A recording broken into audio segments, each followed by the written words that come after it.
whether you're a leader or not a leader, if you don't feel like your organization cares about you or supporting your career path, whether it's staying where you are or doing a rotation, you're not going to have that loyalty to the organization. And so this is where I think organizations need to go back to some of those human-centric factors when they're working with their employees and making sure their employees feel seen, heard, and valued. I've looked through a lot of engagement surveys, research around why is it that people leave their company. But the one answer that's been consistent across every research that I've seen on this topic, and we're talking going back decades now, is the lack of career opportunities within an organization. That always comes back. And that, again, goes to the point of leaders really need to make sure that they think not only in terms of jobs, but think in terms of careers as well for their people.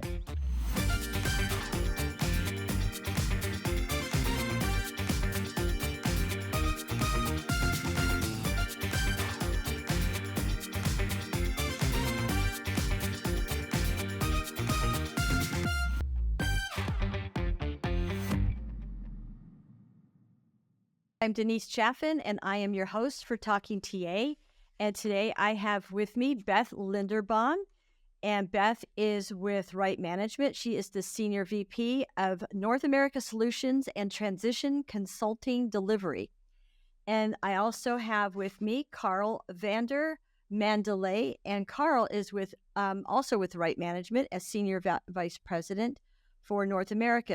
Welcome, both of you. Thank you so much. Today we're going to be talking about a report or a series of reports, but one in particular called The State of Careers that Right Management has done. And the two of you are going to be helping me to kind of outline and go through the one report that is titled Money Can't Buy You Loyalty. So I'm going to start with you, Beth. If you could introduce yourself, give us a little bit of your background and your role with Right Management first. Absolutely. Hi, I'm Beth Linderbaum. And I guess that fancy title is just a way to say I lead our consulting and coaching team. And we have a real passion for powering careers. I've been with Right Management for 14 years. I have a super geek background in industrial organizational psychology. So this research is right up my alley. I love to talk about the data and the numbers and then translate that into practice, which I was always known for even back in graduate school. I like the applied part of it. And then for me, my personal passion as a leader is really building cultures that are soul nourishing instead of soul crushing and helping our clients do the same. Very good. Thank you. And Karel, please tell us a little bit about your background and also your role with. My name is Karel Vander. I joined Right Management almost 5 years ago. My background is actually in the consumer packaged goods and strategy consulting space, but I made the jump to Right Management 5 years ago because I really loved their mission, the Right Management mission, which is to power careers so that individuals grow and organizations thrive. I thought the best leaders that I'd worked for were the ones that really truly focused on my career development, my personal development as well. And I wanted to pay that forward. So joining Right Management was one of the best career decisions I made. Now tell us a little bit too about Right Management and what Right Management services are now at this point in time, besides the outplacement services that we're all used to. So Right Management was founded in 1980 and focused initially on career transition services, also known as outplacement. That is still something that we actively lead with in the market as well. We are one of the top global providers of outplacement services for organizations worldwide. In addition to outplacement services, we have a lot of talent development offerings, including coaching and assessments, which we do as well, and career development offerings as well, to really, again, live up to that mission of powering careers so that individuals grow and organizations can thrive. Okay, now how are those services though separate though from the outplacement services that Right Management is known for? They are, separate in the sense of some customers buy outplacement from us, some buy coaching services and assessment services from us. They're all under one roof. And in a way, you can really look at our coaching and assessment solutions as something that's evolved from our outplacement offerings as well. A core part of our outplacement value proposition is the career coach and the career coaching that we offer our outplacement candidates. We also offer our candidates a lot of assessments to help them judge their talent, evaluate where they want to take their careers as well. So over the course of the years, we developed really natural capabilities in both coaching and assessments, which we realized there's a whole market for to bring those to our customers as well, to be able to offer top-notch coaching and assessment services to them as well globally. Well, that's fabulous. It really is. Because like I said, yeah, I mean, I've been in this business a long time, and I remember working with outplacement firms when I worked for companies like Motorola and on semiconductor, and they were working with outplacement companies. And I don't know that they had expanded their businesses to offer those types of services. So good to know.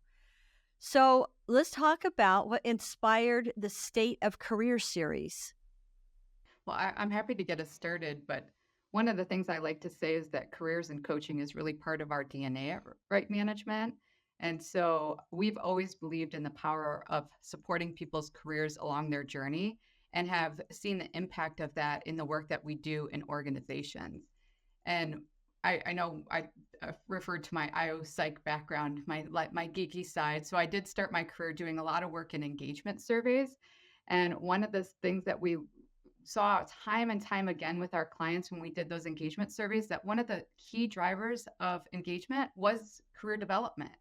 And so that was always part of our philosophy at Right Management, and informed the decision to say, hey, let's formalize this research because we think there's something important that organizations need to hear. Now, going back though to what inspired the State of Careers reporting, because right now you have two: part one, which is the illusion of engagement, and part two, which is money can't buy loyalty, right? So what inspired the whole series? And then let's talk briefly about the first part one, and then we can move into part two. So I'll start with, there's a lot of research about engagement. There's actually not that much research out there about careers. And we realize the common thread every single engagement that we have with candidates and customers is that career, that powering of careers. And so we said, let's dive headfirst into that and see if we can come up with some interesting findings about what are the drivers for career success. What we added as an interesting layer is to see if there's a difference between how individual employees judge what career success, what drives career success, versus what a leaders judge as the key drivers of success. And that led to some really interesting outcomes for the first part of our research, the engagement illusion. And I'm happy to talk a little bit about the first part of that research. And so, as Karel mentioned, we had leaders in our sample as well as employees. And these people came from organizations with over 1,000 employees across a diverse set of industries. So we were really looking for larger organizations with a representative sample of all the different industries that are out there. And the first report was fascinating because when we looked at employee engagement, what we found was that employees, 83% of leaders said that our employees are very engaged. They're happy, they love their jobs, they're so excited to come to work. But when we asked employees the same questions, only 48% of employees reported feeling engaged in their job.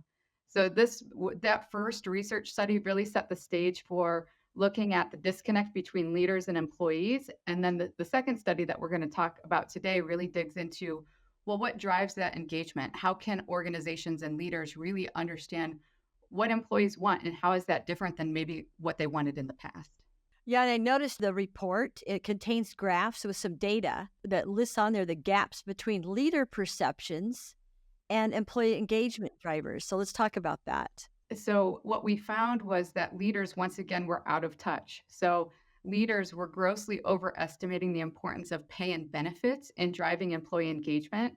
And we're not saying that that's not important, but in terms of the weight of its impact on engagement, leaders are thinking, oh, well, if we want to make them happier, we should pay them more, or focus on their benefits, get them that ping pong table in the entryway. That'll do it. But the research really says those are not the most important things to our employees. When we asked employees, the number one thing was fit. And then the second thing was career. The third most important factor in the model was training and development. So none of these are pay and benefits. Now, I will give leaders some credit. When it came to fit, they did get that one right. They also thought that fit would be a key driver of engagement. So leaders aren't completely lost. And I can speak, I am a leader. So when I was reading these reports, I was like, oh my gosh, I need to start thinking differently about myself as a leader and how I'm showing up. And am I connected to what my employees truly want? Certainly. Yeah, there is a huge disparity here on section that says money or income. I was kind of surprised when I saw that. I thought, wow, there's a huge difference here in what's important based on the survey, especially you said there was 1,002 employees, correct, that were surveyed on this. And how many leaders? It was 400, right? Is that what I 400. have? Yeah. So yeah. So I mean there's a huge difference here in what the employees thought was important. So one of the drivers, of course, is career. And so let's talk about that a little bit more detail. When I say the word career, what does that actually mean? And what we've discovered is we think that a lot of people interpret the word career differently. And sometimes we even talk about this at Right Management, that it's not a career ladder anymore, it's a career lattice. And when we saw the results of this story, it really reinforced that point of view. And so I was fascinated because only 16% of people thought of career as advancement. So 16%, that means 84% of people define career as something other than moving up the ladder, right? And so I think you've started to touch on what are some of those things. Some of them are income to take care of my family. The biggest one, a third of people said it's a long-term commitment to a goal. And honestly, that one I had to sit there and think about. And it made a lot of sense to me because when we do our career coaching, no matter what stage of career you're at, I've had the conversation of who do I want to be or what do I want to be when I grow up? So whether you're early career or transitioning out of the workforce, that's a conversation we have a lot. And so that concept of long-term career goal really made a lot of sense to me. And to your point, like some of those other factors, like, hey, when I advance my career, when I do training and development, will that increase my income? Absolutely. But it was fascinating to me that only 16% of people really wanted that advancement as their career. But I think Carl has a good point of view. We're not saying pay is not important. And Carl, I think it's probably good you address that because we don't want people to think we're sitting here saying, oh, well, you don't have to pay people. Yeah. That's not true. No, that is absolutely not what we're saying, right? And that's not only our managers are listening to this conversation, right? No, it absolutely salary is important. Salary and benefits are important, but maybe look at them more as a hygiene factor than that they're the only thing that people make decisions by. Good illustration is a recent conversation I had with a leader of an organization who was very concerned that people were leaving the organization because there is a shortage of the talent that he needed in that organization. And his reflex was to immediately give everybody double-digit percentage salary increases. And so I asked him, okay, but how that's actually going to get them to stay, right? Because our research actually shows fit is more important, career development is more important, et cetera. Because once you give them that salary bump, it's kind of just out there, right? And now you've turned something that is about fit and development, et cetera, into a dollar a question, et cetera.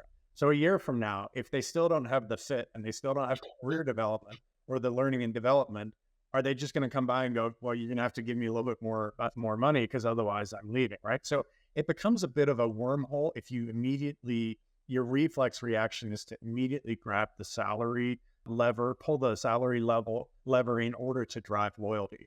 There's a much more complex and much more rich equation around how you can create that loyalty of your employees. And it involves investing in their learning and development. It involves investing in their career development and creating a culture where they want to be a part of.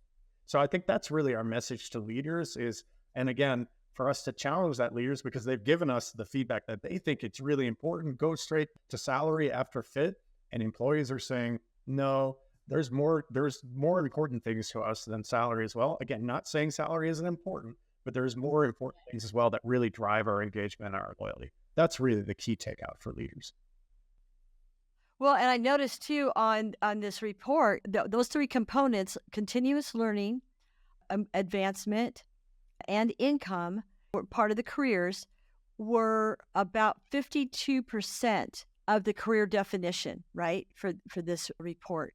So that's 48% then that are other factors, right? And some of those other factors, when I started looking at those other factors, I thought a lot of those other factors are very human-centric, very more personal, right? in what people are looking for, almost like what their initial career goals were when they got out of college or when they first got into the line of work that they're in, what motivated them there. Meaningful work I thought was great. But again, a lot of these were 48% were more human centric answers, if you would, or components that were equally important, almost equally important as continuous learning, advancement, and income. I thought that was very interesting.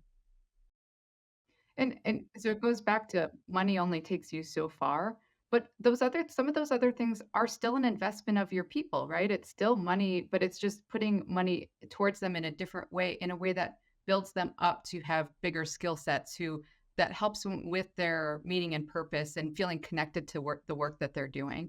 But I think you're right. It's that human centric piece that is so important that sometimes organizations forget about. Yes, exactly. And then also too, let's talk about the career stages. I started to mention it a moment ago, and I wanted to talk to you about that because there are the three different career stages when we're talking about the people who were surveyed for this. There's the early career, mid-career, and late career, and how the responses from the people surveyed differ based on the different career stages. So if one of you want to comment on that. I'll get us started. And I'll share a little bit. The way we teased apart career stages, we asked people to self-identify what stage of career are you in. And if you think about this early career versus late career, it is going to loosely connect to the different generations in the workforce as well. So we can keep that in mind of some of this is stage of life, some of this is generational differences that are captured here. But when we look at the numbers, we see that for early career people, training and development is higher than later phases. And that made a lot of sense to me because if you think of yourself as early career, you're building those skill sets, you're trying to get ahead, trying to establish yourself so that investment in your training is really important. And while pay and benefits still wasn't the leading factor, it was more important than other phases. And I was actually thinking about this. I was like, I can kind of relate to that because if you go back to when you were early career, and I know when I was an early career, I was right out of grad school. Like I was eating ramen noodles and frozen veggies. So like having a paycheck and getting that first paycheck is pretty awesome. And so the pay and benefits early in your career, like you're pretty excited about it, right? You maybe haven't had that before and you're establishing your skills. But then when you get to mid-career, that's when you see the career factors really become a peak part of what mid-career people want. And so there it's really about helping them find meaning, purpose, helping them grow in that career lattice, because we've already said it's not necessarily advancement, right? Career could mean different things to different people. But mid-career is when you're in that more stage of expansion and really thinking about how do I grow my career? And then late career, I wasn't like fit was one of those ones that was stable across all three stages, but I wasn't surprised to see it go up a little bit in the late stage because if you think about later in your career when you're getting ready to when you're kind of looking more towards transitioning out of the workforce or some portfolio career, you might be really in it for like I just want to do work that I love that fits my values and who I am. So while that fit is pretty stable across all three, I wasn't surprised to see that go up just a little bit in that late career group. Thank you. That's very helpful information. And it explains it in good detail. And how about you, Karel? Well, no, I think Beth captured that perfectly. I think there was an interesting finding from our first report as well, which actually didn't talk necessarily about career stage, but how long have people been with a certain organization? And what does that do in terms of like does their loyalty vary by how long they've been with an organization? Well, you kind of by definition can go like the commitment to stay for somebody that's been there for a while is high, right? You typically see their intention of looking around and leaving is much lower. People that have just started with a company as well, they tend to have a slightly lower kind of a percentage of chance of wanting to look around and leave that organization. But the actual peak is in the middle. That's where you see the people that have been with an organization for about 3 to 5 years, they have the highest percentage of now they're starting to look around. Where is it? What I'm going to, what is it that I want to do? Is it going to be outside of this organization? They're asking themselves that question. And so really the findings that Beth shared around early, mid, and late career, and those other findings about actual tenure with the organization, they've kind of dovetailed for us to really come to the conclusion is you can't think of a career in just one, there's not just one concept of career, And there's certainly not a one size fits all treatment of careers for employees. You really have to move more towards a one size fits one model and really make sure that whatever you do in terms of L&D investment, career development investment, et cetera, that you really tailor that to the audience as well, because they could be in very different phases of their career. They could be in different phases of tenure in there. And you really have to make sure that you address the specific needs of each of those groups. Now, are you tying in also internal mobility when you talk about a career of one and learning and development and also career development? So the internal mobility is something we hear a lot about. Absolutely. And I think, Beth, you've got a great point about the need for talent development to be paired with career development as well. Well, yeah, I'm always saying most organizations have a talent management strategy, but they don't always have a career management strategy. And what I mean by that, that's like we're constantly thinking about the talent we bring in the door from a TA perspective. We're also thinking about from an L&D perspective, what skills do we need to build? How do we develop leadership skills for the future? But we're not often thinking about how do we connect people to the jobs and opportunities that match their skill sets. And so that's what we mean by a career management strategy. And it's really about building a culture of careers. And so it's a mindset towards sharing talent across the organization. It's also putting mechanisms in place like talent planning and succession planning. We sometimes tease Karel because he's one of the business leaders who's probably hardest commitment to career development plans that I've ever met. And so it's been great. He's been such a great addition to the Right Management team because he genuinely believes in everyone having a career development plan.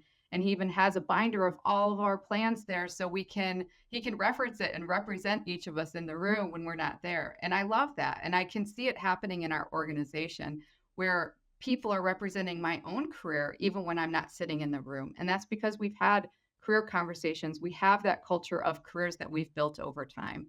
And so that's what we mean by building a career management strategy to go along with your talent management strategy. Now, what about like employee rotation programs too? We hear about that a lot, especially I think we've heard more about employee rotation programs. In fact, I just had a meeting this morning with a client about a rotation program for his company. So it's coming up more often. So I would imagine then that career development would incorporate maybe some employee rotation programs in as well. Yeah, I think that could be part of it. The other thing I've been talking to clients a lot about is like gig work or like short-term assignments in other departments. So like when we have a project that we want help with or we don't have bandwidth for, where's a common place we can post it in the organization so someone else can come in and have a development opportunity. So I think organizations are thinking a lot about how do you give people exposure to different experiences? How do you also give them visibility to other jobs within the organization?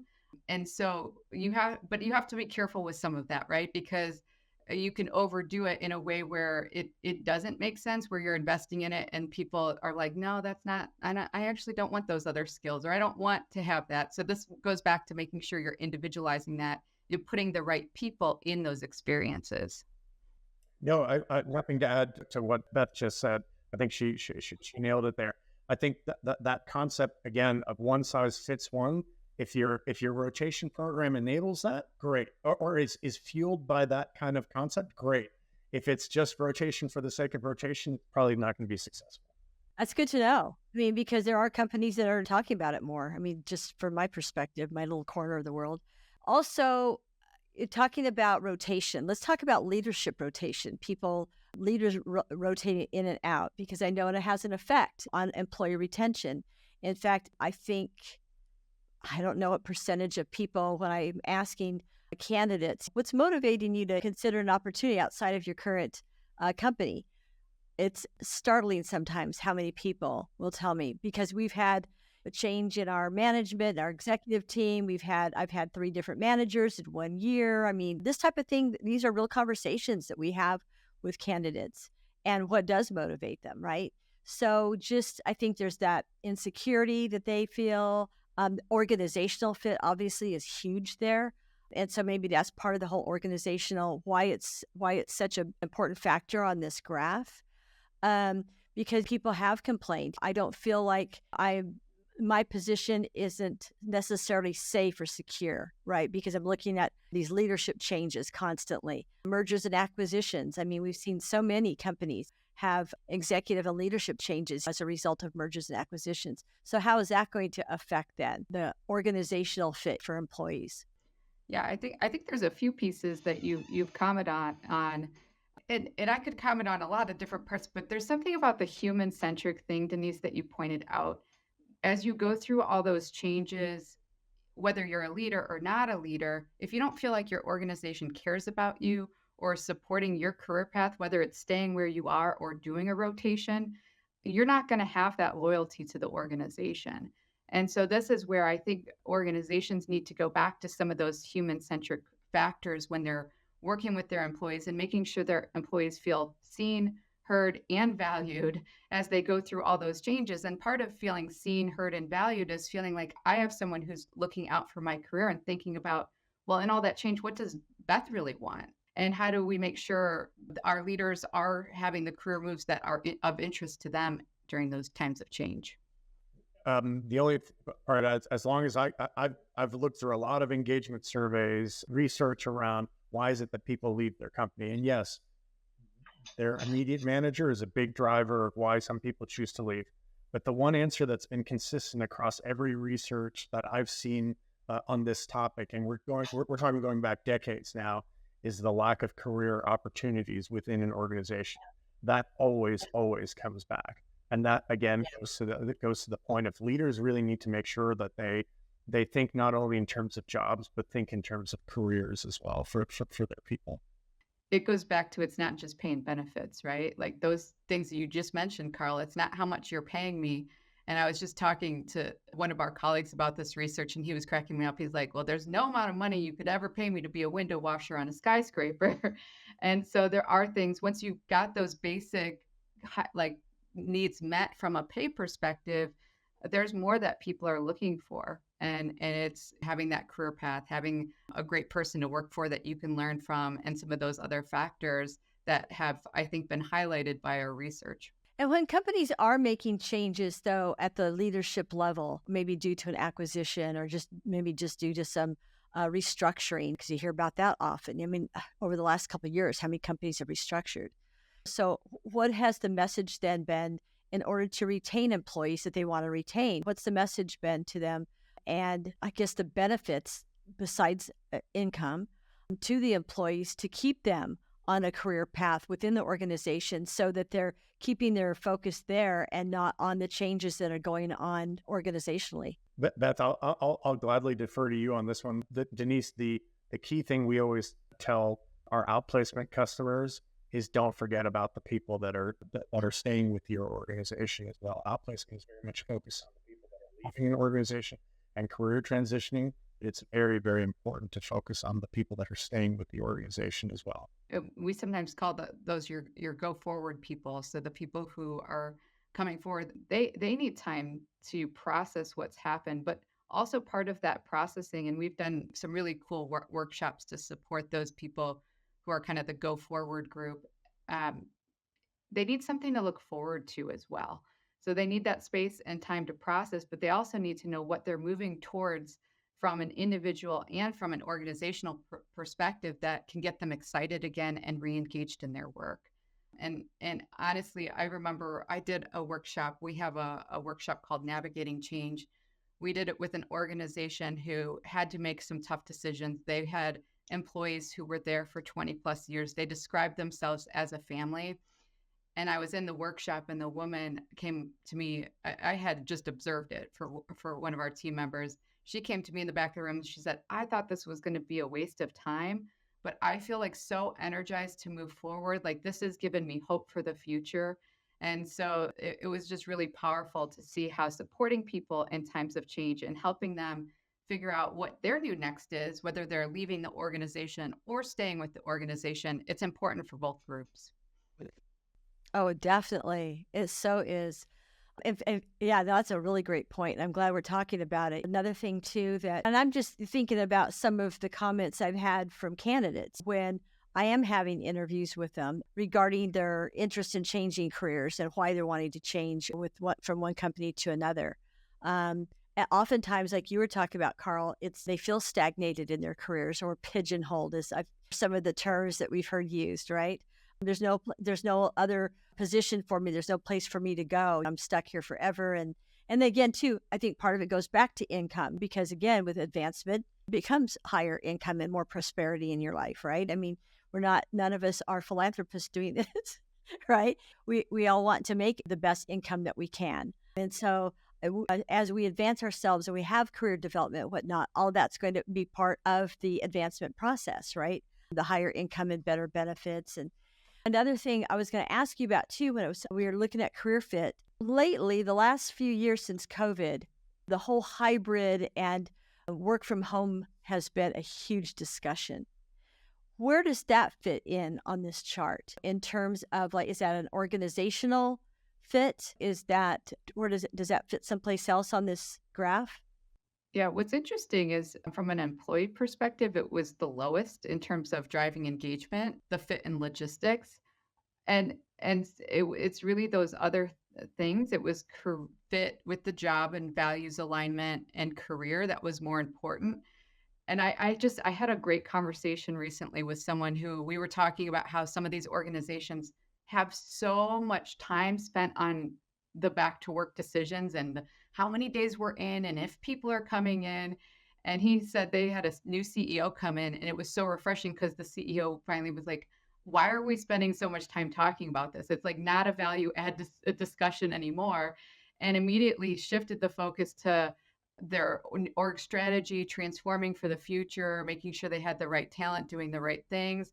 And it was just a whole refreshing shift for the organization because they had just got stuck in this spiral of how many people are coming in and are they abiding by the work from home policy or not. So it feels like we're wasting a lot of breath on that conversation when we could be talking about things that create more value for both the organization and its employees. But some of that's a little bit that might be my personal perspective too. But if the metric on any of those kinds of programs or anything is the percentage of days people spend in the office, you're probably looking at the wrong metric, right? Because it's about, if you are going to ask people to come into the office, are you actually creating a culture of collaboration? Are you bringing people together in that office? Are you creating that cultural fit that is really important to you? So maybe the metric should be more about fit and the culture that you're creating rather than just the percentage of days that people come in.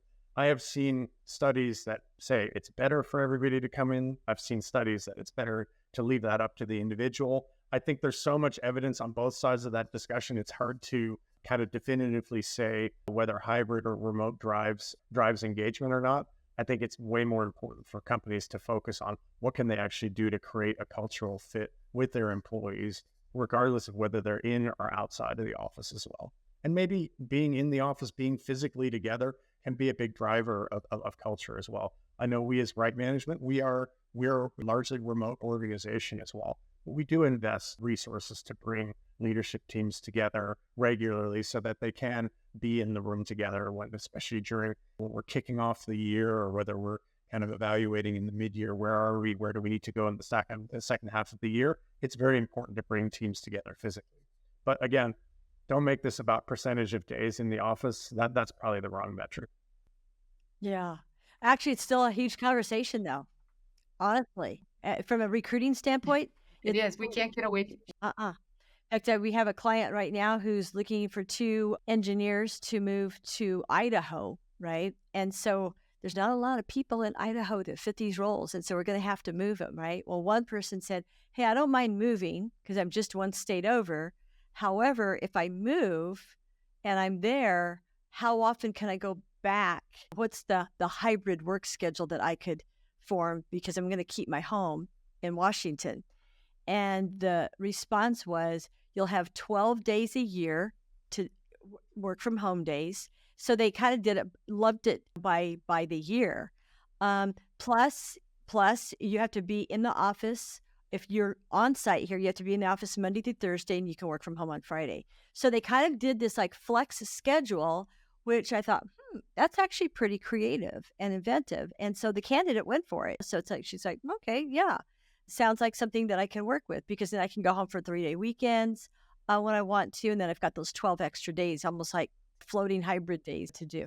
So I thought that was I mean, that was kind of a creative, I thought, response to her question. So it'll be interesting to see as we move forward how that kind of uncovers, because it is still a big topic, like you said, Beth.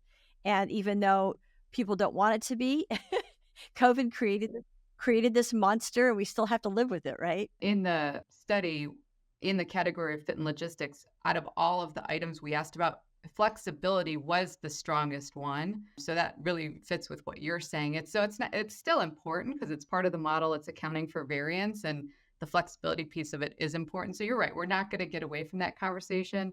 But you could, if you create an amazing culture, an amazing place to work where you have a career path, maybe some of those like those more logistic things won't be as important. The remote working, a lot of people don't know, was invented more than 50 years ago. It was, it's been around since the 70s, is what my research showed.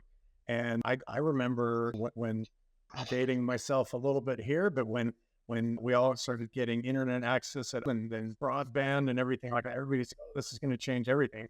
But it didn't really change, right? But yeah, we've been through that tipping point. The genie is kind of out of the bottle. And so I think I think there's very elegant and respectful ways of kind of resolving this, just like the company example that you just used, where again, the employee goes, well, that fits with what I need, right? And ultimately that employee made that decision based on, hey, this fits with me. Again, I think we're all still navigating this. I don't know if there's a perfectly right or wrong answer. I think it's just really, really important for leaders to really focus on that engagement, that culture that they're building with the organization. That's ultimately what's going to keep the best employees coming back to you time and time again and staying with you for all the time.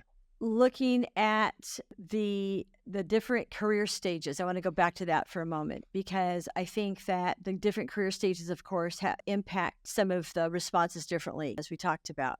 With respect to people making job changes outside of their current companies, what percentage do you think of people, or I should say, what career stages do you think are more likely to make the more drastic change, to leave a company and go to another company, and why? Well, honestly, the first report probably addresses that a little bit in terms it's the people who have kind of mid-level tenure within the organization that are feeling a little bit more neglected. But I would say anecdotally, we didn't look into this as much from what those engagement drivers are related to career stage. But anecdotally, I would say late career, I've been seeing that more. And Denise, I don't know if you've seen that with some of your candidates as well, but we've seen people who are later in their career, executive level, making very different career choices than I've ever seen before, where they're like, what? I'm not going back on the hamster wheel anymore. I want to do something really different. And it might be a step backwards in their career. I was actually talking to a woman recently who she's like, no, I really want to go backwards. It's okay. Like, she had to convince the employer that she was ready for the step back and step down. I know I have a former CHRO on my team, and she hides her skills away. I know she does, but she just came here. She wants to coach people, and she doesn't want to be a leader and do all the things she did before. And I don't know if you're seeing the same thing, Denise, but I those stories I see more in the late career piece. Yes, I am seeing that more, definitely. And the word fractional, how long's that been around? Maybe a year, 2 years? So I'm hearing a lot more. I'm willing to do fractional work now instead of part-time or temporary. I thought, wow, who came up with that word? And boy, it took off like wildfire. But yeah, and I think that it kind of relates to the gig economy more, right? And people wanting to do consulting. And it's interesting that you brought up the CHRO, because I'm seeing a lot with human resources, talent acquisition, especially human resources, more people, and finance. So those two areas where people are wanting to come in. In fact, it's interesting, even like CFOs and controllers and whatnot, wanting to come in and not work full-time for a company, but come in as a consultant and do consulting work. But with the CHROs, there's a woman I just heard from this week who's been working as a CHRO for years. And I just got a note from the other day. She says, hey, I just want to I'm consulting now. And I've seen that time and time again. So that's interesting you bring that up. Because I think a lot of people get energy from the work that they do in their careers, and they don't just want that to stop at a certain kind of date on the calendar, right? Their skills, experiences, expertises that they've built up throughout their career that a lot of other people can benefit from. And definitely, I had a cup of coffee with a former CHRO, absolutely same message as yours. Like, she wants to stay engaged with the field, the function of HR. She's got so much to offer to everybody around her as well, in terms of sharing those experiences, sharing that expertise with them so that they can be successful. And that's intrinsically motivating, right? Definitely. I have one friend, he was in human resources. I don't know that he was a CHRO, but when he left his last company, he retired, but then he got tired of the retirement. He said, I can't play golf during the winter because he lives in Colorado Springs. And he said, so I have gone back to work part-time as a consultant, an HR consultant during the winter. But as soon as you could see the grass coming up through the snow, I'm done for the summer. I know, talking about flexibility. Well, real quick, I want to talk though about the early career people and how different their responses might be to even this report and other future reports that Right Management is going to do. Because I've been podcasting for over a year now, and I've had an opportunity to interview people who are new to career, and they have a different philosophy about their careers and what's important to them. And honestly, as a baby boomer myself, I listen to them, I think, there are some definite differences there. Some of us that are baby boomers will die on our desks, but I envy their work-life balance. What would you say, motivation and just the way that that's a priority for them is work-life balance. They have created a life outside of work. And I know people who are very involved in their communities or sports or just the arts, music, that type of thing. And I think, gosh, I envy that. How come we didn't do that years ago? How come we were more focused on work-life balance? So now, how are you seeing the people who are early career maybe changing some of these graphs as we move towards, we're going to have a Gen Z population of 30% of our workforce, right? Is going to be Gen Zs over the next couple of years. How is that going to change some of these factors, do you think? I love those anecdotes. And I've heard before, I love future generations coming into the workforce. And I've heard them referred to as the canary in the coal mine. We need to listen to them because they have some insights and wisdom that we don't have. Like I'm a Gen X, but sometimes I feel like a boomer because I like FaceTime. I like to sit at my desk. Like I can identify with some of the things you just said, for sure. And I feel like future generations are going to challenge us and say that's not good enough. Like I think we see it in the research already. They're wanting pay. They want training and benefits. And that's in the research that we have here. But on top of that, they're asking for it. So I know, and I hear it as a narrative out there, like younger generations are coming and they're not afraid to ask for what they want and advocate for themselves. And I think that's going to be a beautiful thing. So Denise, I think some of those trends are going to be fun to track in this research as we look ahead. And even when I look to my kids, I'll be curious what they bring to the table because your kids just tell it like it is. The other day, my daughter said, Mom, your job is basic. So I just have a basic job apparently.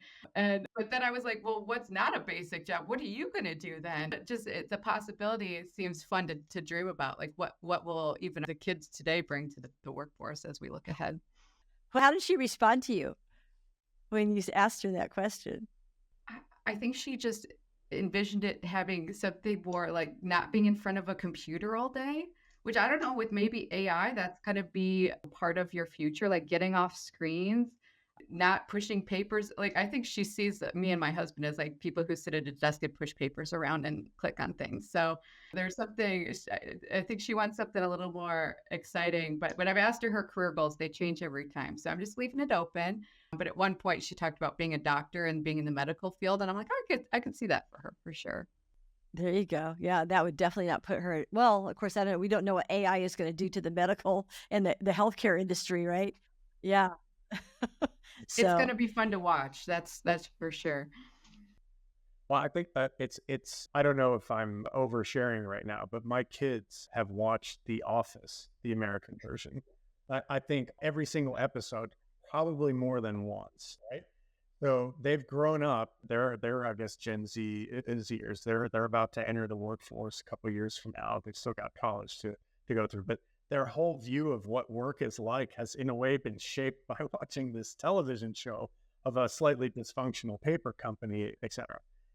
If they start their jobs and let's say they go into knowledge worker type of jobs as well, is that going to somehow like set their expectation for what that's like? And are they again then going to be a little bit disappointed that hey, no, my role is remote. I'm actually sitting behind a screen clicking buttons as Beth pointed. I think it's going to be fascinating to see how that evolves over time as well, right? And I think I think what I'm hearing a lot is that the social part of work is very important to those people that are just starting their careers. I think a lot of that learning and development is fueled by the social environment in which they are. I was speaking to somebody here in Atlanta who works on the Beltline initiative, which is effectively a whole connection of routes that people can walk or bicycle on, et cetera, as well.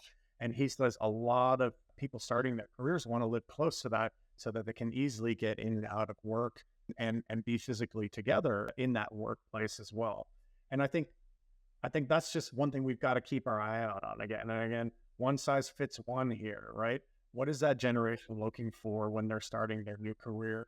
Do we need to maybe adjust our recipe a little bit to make sure that we're giving them the opportunities that they crave, that we're really meeting their needs as well as they're starting their careers? definitely. Well, hey, I'll put in a plug for our podcast. We have, if you look at our podcast library, it's talkingta.com.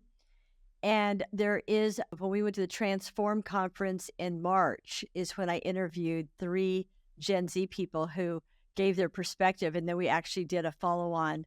We've actually had a couple of follow-on conversations on this topic. And so, hey, feel free to look at our library and don't forget to subscribe. But anyway, yeah. But no, I mean, they had some great input. And I enjoy speaking with them because, yeah, again, I love that they're the canary in the coal mine because they really are. I mean, 30% of our workforce here over the next couple of years and climbing, and it'll keep climbing from there. It's not going to stop at 30%, right?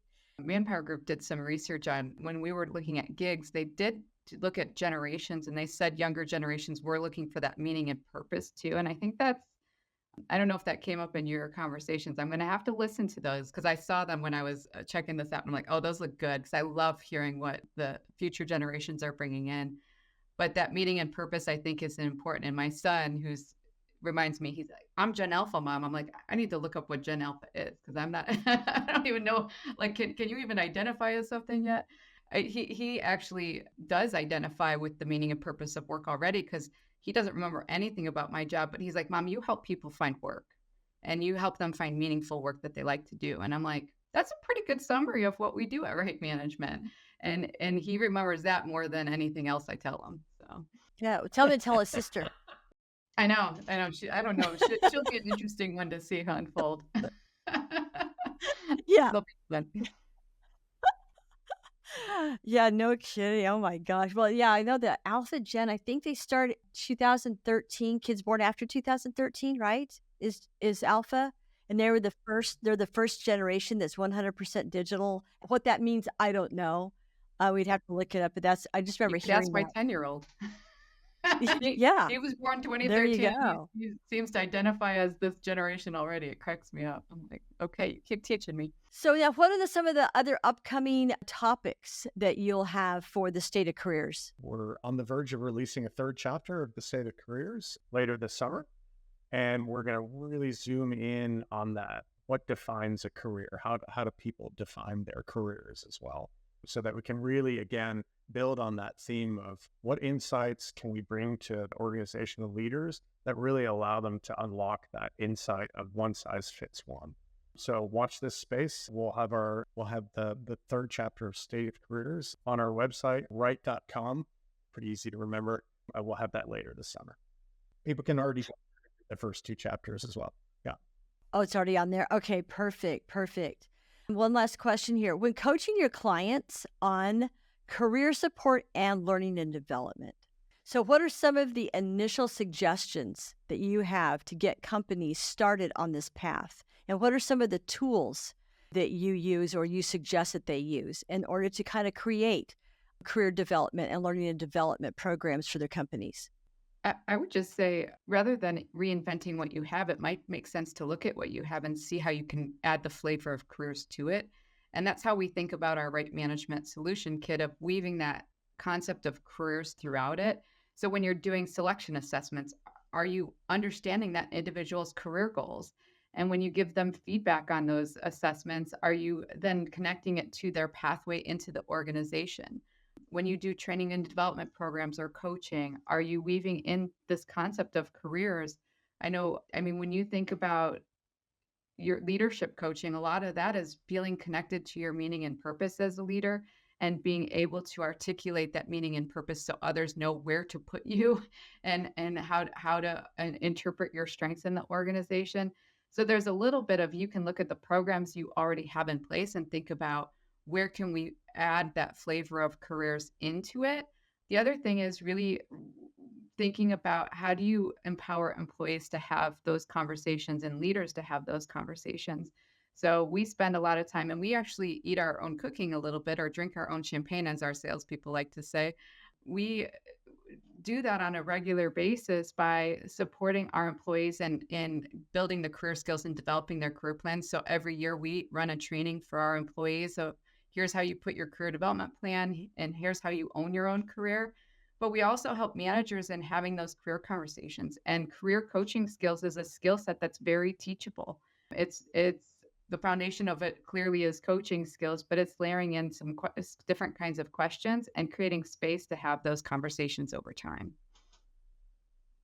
I know, Karl, what would you add anything to that? No, I think you've said it perfectly. It goes back to what we talked about earlier as well, right? If you're going to have leadership, if you're going to have talent development, talent management programs, but you're not asking that question of how does career management and career development factor into this, you're missing half of the equation here. And so it's super important for those to really be open. So now when you're working with companies in particular, and I'm kind of putting in a plug for you here. I mean, when you're working with a company, for example, who needs coaching or who needs an assessment, do you guys go in then, I guess, and provide that assessment, and then kind of give them then that, here's our evaluation after assessing your company, and here's where we think that you need to look at developing these different programs, and here's how we can help Correct. you? Yeah. Yeah, we can do that from a talent strategy perspective. So looking at your talent strategy and your programs and helping you figure out where there might be some gaps and where you can layer in the career pieces. But then also, when we are hired to do those individual training programs and assessments or coaching, whatever it might be, our team is trained in the flavor of careers. So they're thinking about how they're coaching people, how they're developing leaders for the future with that career lens, which is so important to employee engagement, as demonstrated by the research, of course. Very good. Very good. Thank you both so much. This is super helpful. I'll repeat one more time where people can look for. So Right.com has a link to the research. So if you go to Right.com, you just click on the research and you can download both of the reports that are already out. And then in September, the third one will be there. And then, of course, Karl and I are both on LinkedIn. So if people have follow-up questions, that's a great place to find us. And do you have any idea how many other reports? Will it just be the 3, or will there be additional reports over the course of the year? Next year, we plan on running this research on a regular basis. And so there'll be 3 reports this year, and then we're going to go into the 2025 edition for next year. And we've got some exciting ideas and plans that we'd love to talk to you about again in the future for next year's research, because I think we've been super excited about the findings that we've had this year, but we think there's even more to be explored here. And so we look forward to talking to you about our 2025 research when it comes out. You bet. You bet. We'll reconnect. Well, thank you both. It's nice to meet you. And this has been a great conversation. And I appreciate your time. Thank you for having Thank me. you so much. Thank you.